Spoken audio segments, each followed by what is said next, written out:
What's up, guys? It's Hitch Good, your favorite all-American freedom-loving gamer, and today we're going to dive into some things I've heard about this Gamerant article here by a guy named Matt Anderson, and I've heard some few things on some other videos, but I wanted to kind of give my take on it, and none of the other videos took a deep dive into it. That's what I'm going to try to provide you with here today and read the whole thing, but it isn't that long, so we're going to go ahead and get started.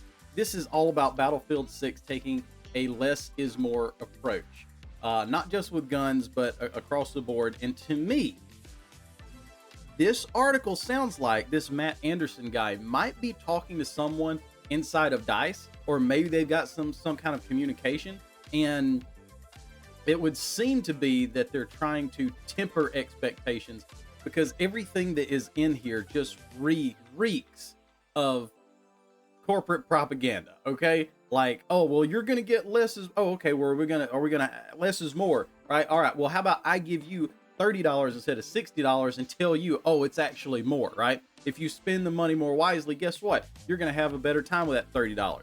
Battlefield or DICE are not gonna do that. But he starts off: after a few years out of the limelight, the Battlefield series may be gearing up for its next entry. The last time we saw the Battlefield franchise in action was 2021's Battlefield 2042. Yuck. And that game's troubled launch led to some major switch-ups with the development studio at DICE.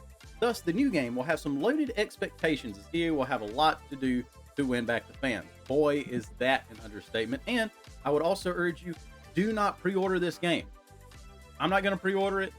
You don't pre-order it. And I'm a content creator, so it may hurt me if there's a campaign or something that lets you play it early. That may end up hurting my channel, but you know what?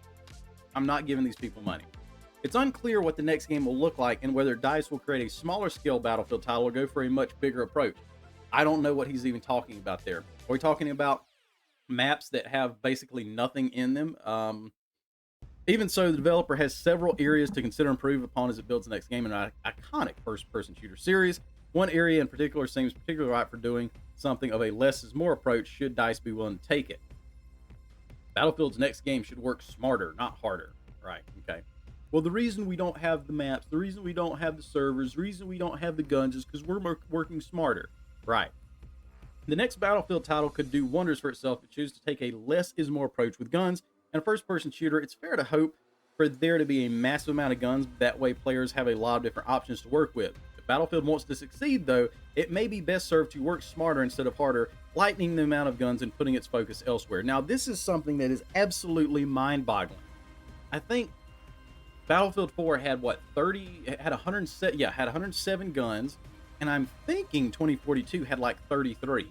And this guy looks at 2042 and doesn't look at the lack of a scoreboard, doesn't look at the lack of classes in the beginning anyways, doesn't look at the lack of a server browser, and he takes away with it, well, there's just too many guns here. We need less guns. Are you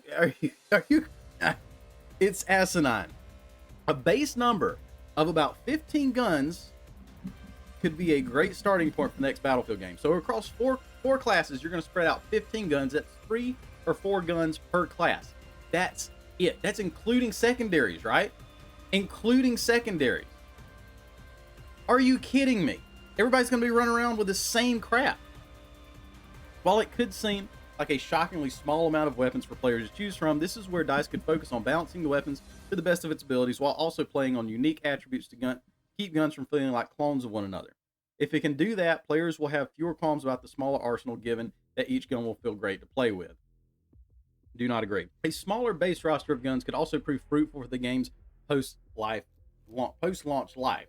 Naturally, as Battlefield is a franchise known for its online multiplayer gameplay, EA and DICE jumped at the opportunity to add more content to the games after the launch. So basically, this is just automatically telling us that we're holding games back from you so you'll stick around and play longer, and we can make a bigger splash out of the next season of the game.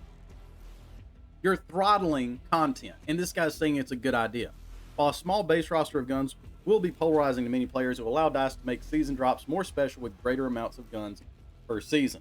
They're probably not going to do that either. You know, I don't expect them to do that either. Their DLC, not DLC, but every season that Battlefield 2042 came out with something, it was lackluster. at best. A small gun count in the base game system may seem like a downside to some fans, but the post-launch content could help mitigate that. If DICE can commit to a solid quality of guns, it can ensure the new game's total number of weapons doesn't stretch as high as Battlefield 4's astonishing 107 guns. Let me tell you, the reason everyone loves Battlefield 4 is because as far as the guns go, you got so many to choose from and so much content to play through to figure out which guns you really truly like best. And there's so many different factors that make these guns act different. Not just how they look, not just the recoil, up, down, left, or right, but also the spread. Whenever you hold the trigger down, whenever you're prone, whenever you're crouched, there's so many nuances in that game that allow you to explore these guns to the fullest, that allows you to play a game like this and it lasts for 10 years like it has. And I just don't understand why in the world he's looking at this and he thinks, you know what, too many guns. Finding a nice middle ground between that massive number of guns and the comparatively smaller number of guns in a game like 2042 would be a blessing for DICE's next game. Oh my gosh. Like, where did this guy come from? And this might be unpopular in my audience, but I strongly prefer the DLC, the premium service of games, instead of the live service, because all the live service has done is just allow these AAA gaming studios to just crap out unfinished garbage, tell you to like it, and be like, oh, it's gonna get better, it's gonna get better, and they string you along for 2 years. It basically just allows them to start collecting money from its player base 2 years before the game's actually done. And when the game finally ends the end of its service life, well, that's the game that should have been introduced in the first place, and then DLC content should have been added on top of it. But instead, this live service idea has pretty much just made it's just shat on the players at every single opportune moment. So with DLC, at least, yeah, hey, we got to pay $15 for this new DLC pack, and yes, it does break up the player base, which is annoying, but they had to make that content really, really good. You understand? If they didn't make a good DLC, it wasn't going to sell. They were going to make less money, and the next DLC was not going to make as much money either. So it's more accountability. The more accountability you have for these gaming devs and these AAA gaming titles, the better the industry, the better the games are going to be. A smaller count of weapons may not be the only area where a new Battlefield game would take a less is more approach. Recent reports have indicated that the next Battlefield game will return to the standard 64 player matches as opposed to the 128 player battles in Battlefield 2042. They're not doing this in a less is more idea. They're doing it because 128 players doesn't work for Battlefield. The 64 player is the sweet spot. Okay?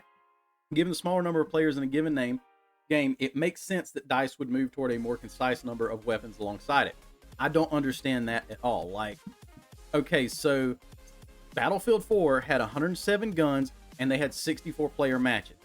Now, Battlefield 2042 had 128 players and 33 guns, I believe, maybe 35. Of course, it depends on what they've come out with in the last couple months, but before, they ended live service. But his takeaway from this is, okay, well, there's going to be less players, so therefore we need to have less guns. I do not understand that at all. The next Battlefield game will have a long way to go win back the fans' trust following some of Battlefield 2042's controversies. Guess what? You're introducing a controversy right here in this article. A smaller weapon count may be a sticking point for a new game, but it could benefit the next game in the long run compared to the current title on the market. If DICE can focus and work toward a smarter, more balanced set of weapons, the next Battlefield entry could be a great spot compared to its predecessor. What does smarter mean? I don't get it. I don't understand. What does smarter mean? It's like I said, I am 100% convinced that this is someone who is talking with DICE right now, and I've got a bad feeling I'm having red flags being thrown up that they're lowering expectations, right? Like right out the bat.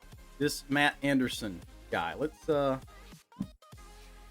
what it says about him. Matt Anderson, he, him. Oh, he's a DEI hire. He may not be a DEI hire, but he's one of the white people that is he's probably very guilty for the things that he never did.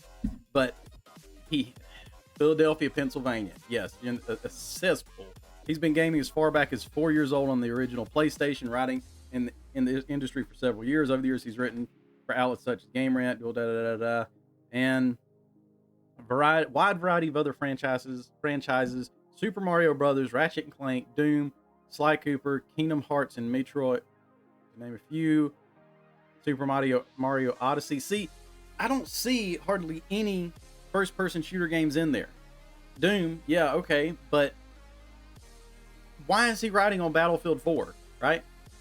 Anyways, guys, this is a terrible, absolutely terrible idea. Leave your comments down below. Tell me what you're hoping for from next Battlefield. If Battlefield 6 just comes out and is just a huge DLC, basically Battlefield 4.5, we're going to be happy with it. If it comes out with classes like it's supposed to, and it's stupid we even have to say this. Stupid we even have to say we want classes in a Battlefield game, but developers are just chasing the next high, and they want to get away. They want to make a game for everyone, right? And just like the developers over Arrowhead said, who created Helldivers, a game for everyone is a game for nobody, right? So they're getting away from that. They've gotten away from the classes. They try to get away from the scoreboard because it would hurt people's feelings. You can't chat with the enemy team. You can't even look and see how many deaths you had when this game first came out, 2042. I'm really hoping Battlefield 6 is good. But if they're taking advice from people like Matt Anderson, guess what? It is going to be great. Absolutely. So hopefully, some good indie games come out that we can enjoy. But until then, I'm going to be on Battlefield 4, and I hope to see you there as well. Now, recently, we just posted a video, our map tier list for Battlefield 4, which took a very long time to do. For everyone that has commented or liked that, I just want to tell you thank you. Even if you disagree with me on stuff, thank you for helping push the algorithm. I definitely appreciate it. If you haven't seen that, you can see that one here. Or we also just came out with a Black Ops 2 review in 2025. You can see that one here as well in the closing card. But anyways, guys, y'all have a blessed day. It's good out.